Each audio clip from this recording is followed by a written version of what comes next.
प्रणाम प्रभु जी। हाँ जी, प्रणाम। आप फ्री है ना? जी प्रभु जी।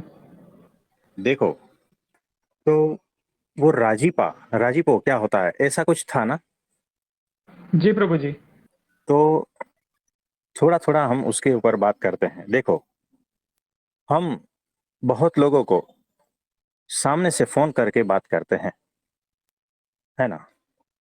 हम कई लोगों को सामने से वीडियो कॉल करके बात करते हैं। तो सोनू भाई जो है ना, काफी टाइम से हमसे जुड़े हैं। हमें पता नहीं है हमने लास्ट टाइम उनसे कभी बात की थी। शायद मेरे हिसाब से 10 महीने हो गए होंगे, है ना? और उनका, जब से हमने कहा है तब से वो हर एकादशी निर्जला करते हैं, है ना? और एकादशी के दिन हम बहुत सारे लोगों को फोन पे बात करते हैं, वीडियो कॉल करते हैं, लेकिन उनको नहीं किया हुआ है ना? तो साइलेंटली एक ही आज्ञा का पालन वो किए जा रहे हैं और हमसे जुड़े हैं और सत्संग में रेगुलर आते हैं। तो उन्होंने, वो निर्जला एकादशी रखते हैं। उन्होंने हमें मैसेज भेजा है कि आपकी कृपा का जो सुख है वो शब्दों से व्यक्त नहीं किया जा सकता है। मेरे प्रिय प्यारे प्रभु जी, इतना मैसेज दिया है हमको, है ना? और उसके जी बाद प्रभु जी। में उनका एक और मैसेज है, आंखें भर आती है। बस, आप समझ पा रहे हो जी प्रभु जी।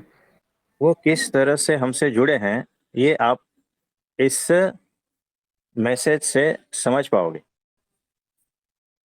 तो हमने तुरंत उनको वीडियो कॉल किया सवेरे। तो गदगद भाव में थे वो, रो रहे थे, है ना? तो शायद हमने 10 महीने के बाद में उनको वीडियो कॉल किया है, लेकिन हमारी आज्ञा एकदम परफेक्ट पालन करते हैं। तो हमने जो सामने से उनको वीडियो कॉल किया है ना, हमने बहुत लोगों को सामने से वीडियो कॉल किया है, लेकिन उस क्वालिटी में फर्क रहता है, याद रखना। जी प्रभु जी। कुछ समझ पा रहे हो? जी प्रभु जी। बिल्कुल। तो देखो, किसी ने हम पर एहसान किया है, इसीलिए हम उनको वीडियो कॉल करते हैं। ये हो गया एक लेवल। कोई हमें इमोशनली ब्लैकमेल करते हैं, इसीलिए हम वीडियो कॉल करते हैं। ये हो गया दूसरा लेवल। कोई हमसे नाराज न हो जाए, इसीलिए हम वीडियो कॉल करते हैं। ये हो गया तीसरा लेवल। और किसी की भक्ति और किसी का प्रेम और किसी के भाव को देखकर हम वीडियो कॉल करते हैं, ये हो गया अलग लेवल। इसमें कुछ समझ में आ रहा है? जी प्रभु जी। इसमें राजीपो जो होता है ना, वो कौन से लेवल पे, कौन से वीडियो कॉल पे है, बताओ? जो आपने आखिर में कहा था ना कि भाव देखकर कॉल करते हैं। हाँ, तो देखो, वो सोनू भाई जो है ना, ऐसे भक्त हैं, चुपचाप आज्ञा पालन करते हैं, चुपचाप सत्संग में से निरंतर वो ज्ञान पा रहे हैं, लेकिन हमें कभी भी परेशान नहीं करते। आप समझ रहे हो? तो उनका जो धैर्य है, उनकी जो अपेक्षा रहित प्रतीक्षा है, ये उनके सबसे बड़े गुण है। उनका आज्ञा पालन, उनका डेडिकेशन, ये सबसे बड़ा गुण है। इस गुण के चलते हुए हमने जो है उनको वीडियो कॉल किया है ना, वो क्वालिटी अलग होती है। वो जो प्रसन्नता, वो जो राजीपो होता है ना, वो अलग क्वालिटी का होता है। आप समझ पा रहे हो? और उस जी वजह से प्रभु जो जी। है ना, उस राजीपो, उस प्रसन्नता की वजह से उनके कई सारे आवरण हट जाते हैं और अध्यात्म में उनकी प्रगति होती है। तो गुरु की प्रसन्नता, सत्पुरुष की प्रसन्नता क्या होती है ना, ये आपको समझ में आ रहा है? जी प्रभु जी। देखो, जब गुरु प्रसन्न होते हैं ना, तब आपको बुलाते हैं, आपको हार पहनाते हैं, आपकी तारीफ करते हैं, है ना? ये सारा कुछ करते हैं, आपको खिलाते हैं, ये सब कुछ करते हैं, लेकिन उसमें क्वालिटी अलग अलग रहती है, याद रखना। कोई बड़ा है, इसीलिए भी वो दिखाते हैं। मान स्वामी जी को देखा होगा आपने जी कि प्रभु जी। उसके पास कोई बड़े आते हैं तो उनको हार पहनाते हैं, लेकिन वो 20 साल से जो उसकी सेवा कर रहा है उसको नहीं पहनाते। लेकिन जिस दिन पहनाएंगे ना, तो बात अलग होती है, बात एकदम अलग होती है। हमने वो जो राजीपो है ना, दिल्ली अक्षरधाम में देखा था 2005 में, जब प्रमुख स्वामी जी महाराज ने सदगुरु उनको हार पहनाया था, ईश्वर चरण स्वामी। क्योंकि उनकी बहुत मेहनत और उनका बहुत ही योगदान और उनका बहुत ही डेडिकेशन, सेवा, ये सब कुछ दिल्ली अक्षरधाम के कंस्ट्रक्शन में हुआ। तो एक ही बार हार पहनाया और गले लगाया, बात खत्म। वो जो राजीपा होता है वो अलग होता है। और कई लोगों को हार पहनाया जो जानते भी नहीं थे, बड़े बड़े लोग थे। वो प्रसन्नता अलग होती है। आप समझ रहे हो, वो भी प्रसन्नता दिखाते हैं, लेकिन वैसी प्रसन्नता नहीं जो अपने एकदम निष्ठावान भक्त, निष्ठावान शिष्य के प्रति दिखाते हैं। वो राजीपा वो अलग लेवल का है, याद रखना। तो हमें वो ओरिजिनल राजीपा लेना है ना। जी प्रभु जी। और यहां पर कोई भी कपट नहीं चलता, बिल्कुल भी नहीं, लेश मात्र भी नहीं। भीतर कपट का विचार मात्र भी है ना, तो भी वो नहीं चलता। सत्पुरुष उसमें राजी नहीं होते। आप समझ पा रहे हो। जी प्रभु जी। बहुत तो कुछ ये, समझ में आ रहा है, हाँ, बहुत कुछ सीखने को मिल रहा है प्रभु जी। ये है ओरिजिनल राजीपा।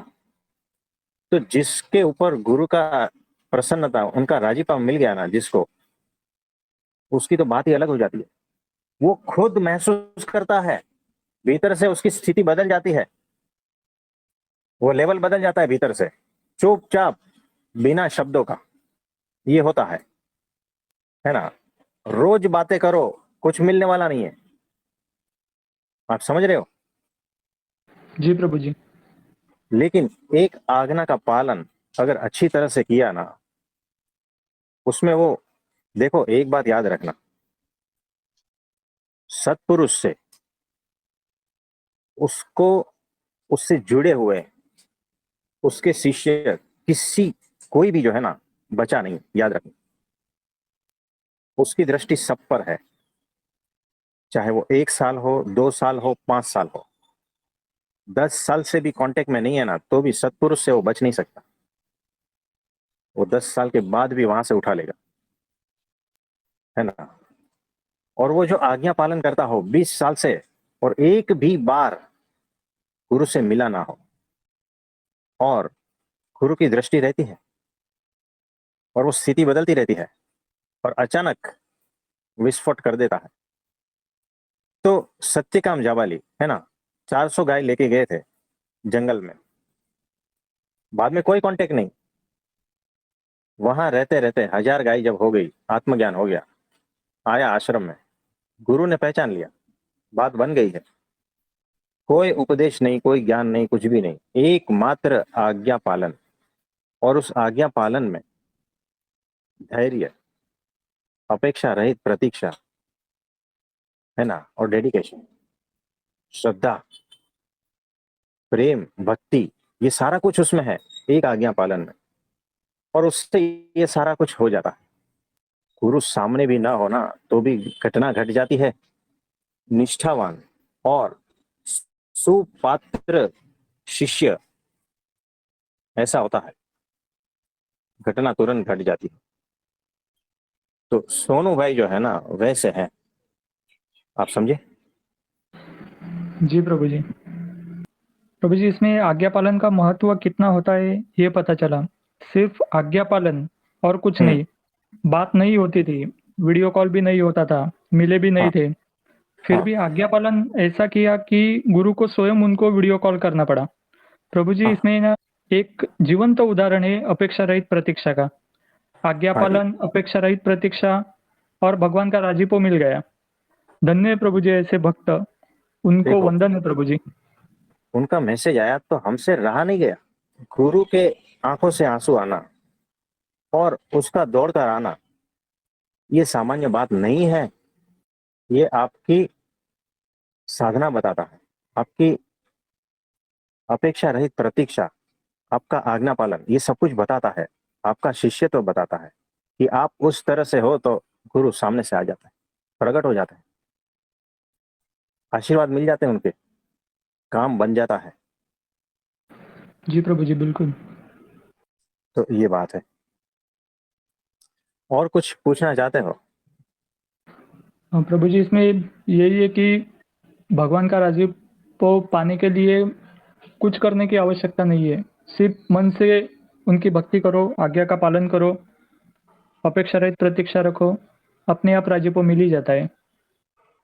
हाँ, तो कुछ गुण जो है ना, वो गुण अगर आपके भीतर दिखे ना, तो अपने आप राजी हो जाते हैं। वो जब भीतर से निकलता है ना, तो आपका काम बन ही जाता है। तो वैसा उस दिन उमेश भाई को मिल गया था। तो ये बात है। और कुछ पूछना चाहते हो? नहीं प्रभु जी, सिर्फ प्रार्थना है कि ऐसी दृष्टि, ऐसी भक्ति सभी को प्राप्त हो। हाँ जी, तो प्रेरणा लेने जैसा है ये किस्सा, अद्भुत बात है। देखो, शबरी बाई ने क्या किया था। शबरी बाई ने गुरु वचन में श्रद्धा विश्वास, पहली बात। और दूसरी बात, अपेक्षा रहित प्रतीक्षा, यानी गुरु वचन का आज्ञा का पालन, और अपनी श्रद्धा भक्ति अपेक्षा रहित प्रतीक्षा, ये सारे गुण भगवान खींच के चले आए। वो झोपड़ी से बाहर नहीं गई थी। अपना जो जितना दायरा था जंगल, उससे कभी बाहर नहीं गई। भगवान स्वयं आके दर्शन देके गए, उनके हाथों का बेर खा के गए, और वो भी चखे हुए। बताओ, ये लेवल होता है एक सच्चे शिष्य का, एक सच्चे भक्त का, ये लेवल होता है। लेकिन इसमें ये नहीं है कि मैं मजबूर कर दूंगा गुरु को आने के लिए। ये अहंकार हो गया, है ना। जी प्रभु जी। ये बात भी है। ये यहाँ दो चीजें, ये जो किस्से हैं शबरी बाई के, और ये है ना, तो उसमें से प्रेरणा किस तरह से लेनी है ना, वो हमारे पर है। नहीं तो कोई इस तरह से प्रेरणा लेता है कि मैं तो मजबूर कर दूंगा, देखता हूं कैसे नहीं आते। शबरी बाई उसमें से नहीं थी। आप समझ रहे हो? एकमात्र जी प्रेम, भक्ति, और राम भगवान प्रकट हो गए उनके झोपड़ी में। अगर प्रत्यक्ष नहीं तो दिव्य देह से भी प्रकट हो जाते हैं, है ना। वो तो समर्थ है, किसी भी तरह से आपका हाल जान लेता है, और किसी भी तरह से आपके सामने प्रकट हो जाते हैं। वो समर्थ है। और किसी का कोई प्रश्न है तो बताइए। प्रणाम। मेरा प्रश्न है, जैसे अभी आपने बोला था कि अ, सभी भाई की तरह करना है, समर्पण में जबरदस्ती अगर करोगे कि नहीं तुम्हें आना पड़ेगा, तो अगर कोई जबरदस्ती करेगा तो ये अहंकार हो गया ना। भले ही अ, भगवान आ जाएंगे उसको खुश करने के लिए, लेकिन अंदर से जो देना चाहते हैं वो तो नहीं देंगे ना, क्योंकि वो अहंकार है। हाँ, तो देखो, हमने आपको समझा दिए हैं कि गुरु की प्रसन्नता के प्रकार, है ना। हमारे गुरु जी देखो, किसी को हार पहनाते हैं, वो प्रसन्नता अलग होती है। किसी को प्रसाद देते हैं, वो प्रसन्नता अलग होती है। कोई छोटा बच्चा जो है ना, एक श्लोक भी बोल देता है ना, तो वो प्रसन्नता अलग होती है। और 20-20 साल से इतना भी करके तुम टूट जाते हो, थक जाते हो, अपने को निचोड़ देते हो, उसके बाद में जो प्रसन्नता है वो अलग लेवल की होती है।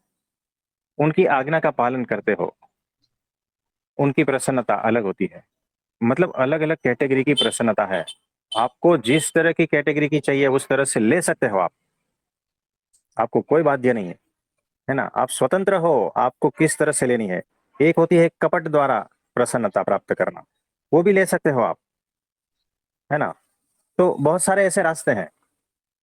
लेकिन सत्पुरुष का भाव क्या है ना, वो आप नहीं जान पाओगे। आपकी वो स्थिति नहीं हो पाएगी, भटकना तय रहेगा सत्पुरुष मिलने के बाद भी। आप समझ रहे हो? तो सत्पुरुष के भाव को जब तक आप समझते नहीं हो ना, तब तक भटकना चालू रहेगा। ये अल्टीमेट है। सत्पुरुष क्या चाहते हैं, उनकी प्रसन्नता किसमें है ना, वहां पर ध्यान रखना है और कहीं पर भी ध्यान नहीं रखना है। तो दृष्टि एकमात्र सत्पुरुष पर और उसमें भी उनकी प्रसन्नता पर है ना, तो वो जो असली राजीपो वो मिल जाता है। ठीक है, तो आज के लिए इतना ठीक है। आप सभी को मेरा नमस्कार।